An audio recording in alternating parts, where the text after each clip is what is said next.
നമസ്കാരം, ഞാൻ Ajith, എഡ്യൂഫ്ലെയറിന്റെ chief operating ഓഫീസറാണ്. ഇന്നത്തെ പോഡ്കാസ്റ്റിൽ നമ്മൾ സംസാരിക്കുന്നത് ജർമ്മനി എന്ന രാജ്യത്തേക്കുള്ള പഠിക്കാനുള്ള സ്റ്റഡി അബ്രോഡ് ഓപ്പർച്യൂണിറ്റിയെ കുറിച്ചിട്ടാണ്. അവിടുത്തെ പബ്ലിക് യൂണിവേഴ്സിറ്റികളിൽ മാസ്റ്റേഴ്സ് ചെയ്യുന്ന കാര്യങ്ങളെക്കുറിച്ചിട്ടൊക്കെയാണ് നമ്മൾ സംസാരിക്കുന്നത്.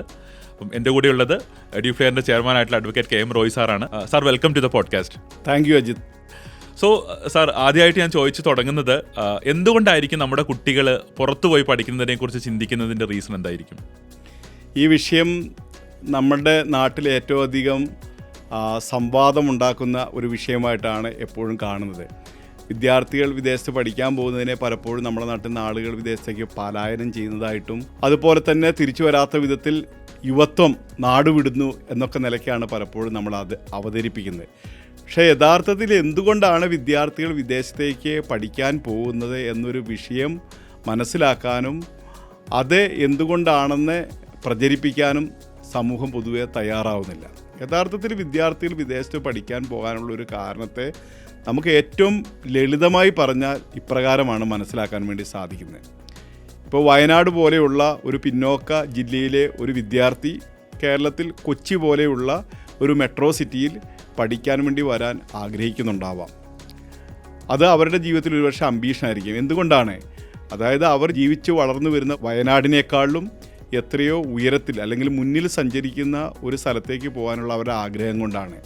പല സാഹചര്യങ്ങൾ കൊണ്ടും അവർ ജീവിച്ചു വരുന്ന സാഹചര്യങ്ങളെക്കാൾ എത്രയോ മുന്നിൽ സഞ്ചരിക്കുന്ന ഒരു സ്ഥലമായിട്ടാണ് കൊച്ചി അവർ മനസ്സിലാക്കുന്നത്. ഒരുപക്ഷെ കൊച്ചിയിലുള്ള പല സൗകര്യങ്ങളും വയനാട്ടിലുള്ള അവരുടെ സ്ഥലത്തേക്ക് വരണമെങ്കിൽ ചിലപ്പോൾ ഒരുപക്ഷെ 5-8 വർഷം സമയം എടുത്തേക്കാം.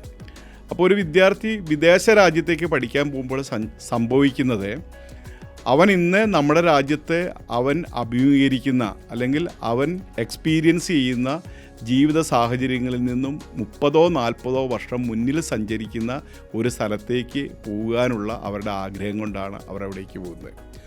അവരൊരു വികസിത വിദേശ രാജ്യത്തേക്ക് എത്തുമ്പോൾ അവരുടെ ജീവിതത്തിൽ ഇൻഫ്രാസ്ട്രക്ചർ കൊണ്ടും ടെക്നോളജി കൊണ്ടും ജീവിതത്തിലെ മറ്റ് സൗകര്യങ്ങൾ കൊണ്ടും ഉയർന്ന റൂൾ ഓഫ് ലോ, ജനാധിപത്യ ബോധം, സംസ്കാരം, ഇങ്ങനെ ഒട്ടനവധി കാര്യങ്ങൾ കൊണ്ട് അവർ പരിചയിച്ച കാര്യങ്ങളിൽ നിന്ന് ഏറ്റവും ഉയരത്തിലുള്ള ഒരു ലൈഫ് സ്റ്റൈലിലേക്ക് അവർക്ക് പോകാൻ സാധിക്കും എന്നുള്ളത് കൊണ്ടാണ് വിദ്യാർത്ഥികൾ പൊതുവെ വിദേശ രാജ്യത്തേക്ക് പഠനത്തിന് വേണ്ടിയും സെറ്റിൽ ചെയ്യാൻ വേണ്ടിയും പോകാനായിട്ട് ആഗ്രഹിക്കുന്നത്. നമ്മുടെ രാജ്യത്ത് ഇപ്പോൾ കുറേ വിദ്യാഭ്യാസ സ്ഥാപനങ്ങളുണ്ട്, ഭയങ്കര അക്രഡിറ്റഡ് ആയിട്ടൊരു എഡ്യൂക്കേഷണൽ സിസ്റ്റം ഉണ്ട്. പക്ഷേ ഇവിടെ കുറേ ഡിസഡ്വാൻറ്റേജസ് അല്ലെങ്കിൽ എന്തൊക്കെയോ പ്രശ്നങ്ങളുള്ളതായിട്ട് നമുക്ക് ഫീൽ ചെയ്യുന്നുണ്ടല്ലോ. അപ്പോൾ എന്തൊക്കെയാണ് ഇന്ത്യയിൽ ഒരാൾ പഠിക്കാൻ തീരുമാനിക്കുകയാണെങ്കിൽ അവർ ഫേസ് ചെയ്യുന്ന ചലഞ്ചസ്, ഡിസഡ്വാൻറ്റേജസ്, അതിനെ ഒന്ന് അനലൈസ് ചെയ്യാമോ സാർ? ഇന്ത്യ എന്ന് പറയുന്ന നമ്മുടെ രാജ്യം വികസിതമായിക്കൊണ്ടിരിക്കുന്നതേ ഉള്ളൂ. ഇപ്പോഴും നമ്മുടെ രാജ്യം ഒരു ഡെവലപ്പിംഗ് കൺട്രിയാണ്. അതിന് കാരണം നമ്മൾ ബ്രിട്ടീഷുകാരിൽ നിന്ന് സ്വാതന്ത്ര്യം പ്രാപിച്ച ഒരു രാഷ്ട്രമെന്ന നിലയ്ക്ക് പുരോഗതിയിലേക്ക് വന്നുകൊണ്ട് ഇരിക്കുന്നതേ ഉള്ളൂ. ഇപ്പോഴും കാർഷിക വൃത്തിയെയാണ് നമ്മുടെ രാജ്യം ഏറ്റവും അധികം ആശ്രയിക്കുന്നത്. അതുകൊണ്ട് തന്നെ നമ്മുടെ രാജ്യത്തെ തൊഴിലവസരങ്ങൾ വളരെ കുറവാണ്.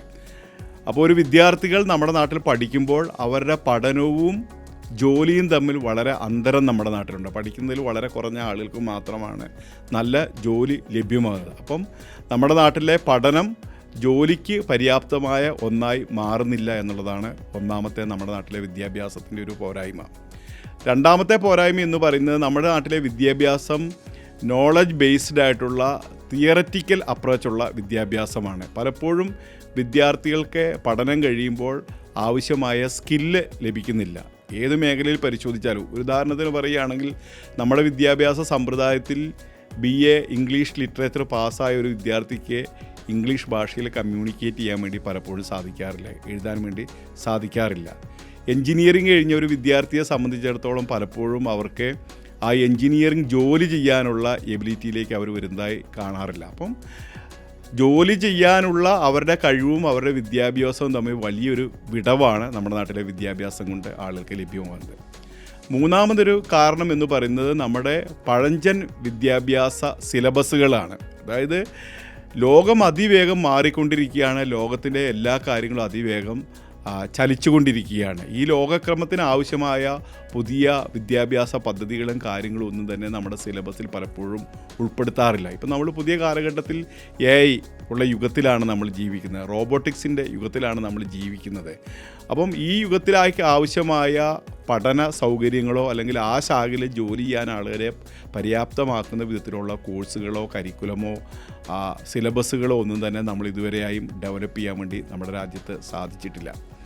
മറ്റൊന്ന്, വിദ്യാർത്ഥികളുടെ പഠനം എന്ന് പറയുന്നത് ഇവിടെ ഒരു പഴഞ്ചൻ പ്രക്രിയയായിട്ടാണ് ഉള്ളത്. അതായത് തിങ്കളാഴ്ച മുതൽ വെള്ളിയാഴ്ച വരെ ഫുൾ ടൈം ക്ലാസ്സും അതുപോലെ തന്നെ മാതാപിതാക്കളെ ആശ്രയിച്ചുള്ള ജീവിതമാണ് ഇവിടുത്തെ വിദ്യാർത്ഥികളുടെ ജീവിതത്തിൽ എപ്പോഴും കണ്ടുവരുന്നത്.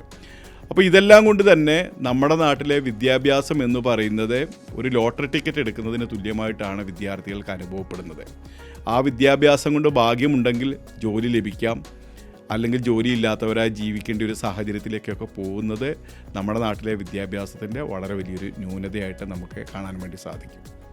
വിദേശ വിദ്യാഭ്യാസം ചെയ്യുന്ന സമയത്ത് നമുക്ക് കിട്ടുന്ന അഡ്വാൻറ്റേജസ് എന്തൊക്കെയാണ്? വിദേശ വിദ്യാഭ്യാസം എന്ന് പറയുന്നത് വികസിത രാജ്യങ്ങളിലെ വിദ്യാഭ്യാസം എന്ന് പ്രത്യേകമായി പറയുമ്പോൾ ലോകത്തിലെ ഏറ്റവും ക്വാളിറ്റിയുള്ള എഡ്യൂക്കേഷനാണ് വിദ്യാർത്ഥികൾക്ക് ആ രാജ്യങ്ങളിൽ നിന്ന് ലഭിക്കുന്നത്. വിദ്യാഭ്യാസത്തിൻ്റെ ക്വാളിറ്റി മാത്രമല്ല, അപ് ടു ഡേറ്റ് ആയിട്ടുള്ള സിലബസിലും പുതിയ ബ്രാഞ്ചുകളിലും പുതിയ സ്പെഷ്യലൈസേഷനുകളിലും പഠിക്കാനുള്ള അവസരം വിദ്യാർത്ഥികൾക്ക് ലഭിക്കുന്നു. അതായത് മാറി മറിയുന്ന ലോകക്രമത്തിൽ നാളെ വരാൻ പോകുന്ന ജോലി സാധ്യതകളുള്ള മേഖലകളിൽ പഠിക്കാനുള്ള അവസരമാണ് വിദ്യാർത്ഥികൾക്ക് ലഭ്യമാകുന്നത്.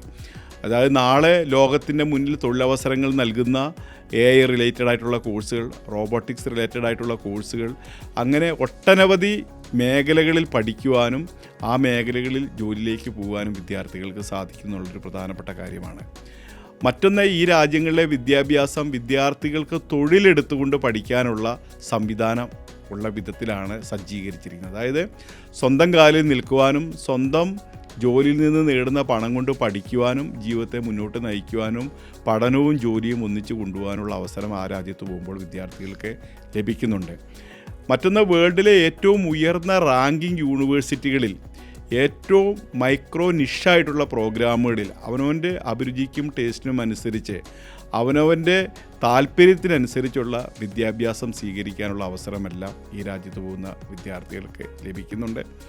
അപ്പം ലോകത്തിലുള്ള ഏതു ഭാഗത്തേക്കും ഒരു വിദ്യാർത്ഥിയെ മൂവ് ചെയ്യാൻ പര്യാപ്തമാക്കുന്ന വിധത്തിൽ അവരുടെ മനസ്സിലേക്ക് കോൺഫിഡൻസ് ബിൽഡ് ചെയ്യാനും ലോകത്തിൽ എവിടെയും ഏതു ഭാഗത്തെയും ഒരുപോലെ അവർക്ക് കാണുവാനായിട്ടുള്ള അവസരം ലഭിക്കുന്നതും ഇൻ്റർനാഷണൽ സ്റ്റുഡൻസുമായിട്ട് മിക്സ് ചെയ്ത് പഠിക്കുവാനും ആ കൾച്ചർ അഡോപ്റ്റ് ചെയ്യാനും ഒക്കെയുള്ള അവസരം വിദ്യാർത്ഥികളുടെ ജീവിതത്തിലേക്ക് വരുന്നത്. അതായത് നമ്മുടെ നാട്ടിലെ ഒരു സാധാരണ പൗരനായിട്ടുള്ള ഒരു വിദ്യാർത്ഥിയെ ഒരു വിശ്വപൗരനാക്കാൻ, ലോകത്തിന് ഉതകുന്ന ഒരാളാക്കി മാറ്റാൻ വേണ്ടി വികസിത രാജ്യങ്ങളിലെ വിദേശ വിദ്യാഭ്യാസം കൊണ്ട് സാധിക്കും. സാർ, എന്തുകൊണ്ടായിരിക്കും ജർമ്മനി എന്ന് പറയുന്ന ഒരു രാജ്യം ഇപ്പോൾ വളരെ പ്രോമിസിംഗ് ആയിട്ടുള്ള, അല്ലെങ്കിൽ എന്താ പറയുന്നത്, ഭയങ്കര പോപ്പുലർ ആയിക്കൊണ്ടിരിക്കുന്ന ഒരു സ്റ്റഡി അബ്രോഡ് ഡെസ്റ്റിനേഷനാണ്, എന്തുകൊണ്ടായിരിക്കും ജർമ്മനിക്ക് ഇത്രയൊരു പോപ്പുലാരിറ്റി ഈ ഒരു സമയത്ത് കിട്ടാൻ ഉള്ള കാരണം എന്തായിരിക്കും? ജർമ്മനി എന്ന് പറയുന്ന രാജ്യം ലോകത്തിലെ മൂന്നാമത്തെ ഏറ്റവും ഉയർന്ന സാമ്പത്തിക ശക്തിയായിട്ടുള്ള രാജ്യമാണ്. ഒന്നാമത്തെ രാജ്യം US ആണ്, രണ്ടാമത്തെ ചൈനയാണ്. നമുക്കറിയാം, ഇന്ന് US പഠിക്കാൻ പോവുക എന്ന് പറയുന്നത് വളരെ വലിയ സാമ്പത്തിക ബാധ്യതയുള്ളൊരു കാര്യമാണ്. മറ്റൊന്ന്, അവിടെ നമുക്ക് PR അല്ലെങ്കിൽ ആ രാജ്യത്ത് നിൽക്കാനുള്ള ഗ്രീൻ കാർഡോ ഒന്നും തന്നെ നമുക്ക് ലഭ്യമാകുന്ന ഒരു സാഹചര്യമല്ല നിലവിലുള്ളത്.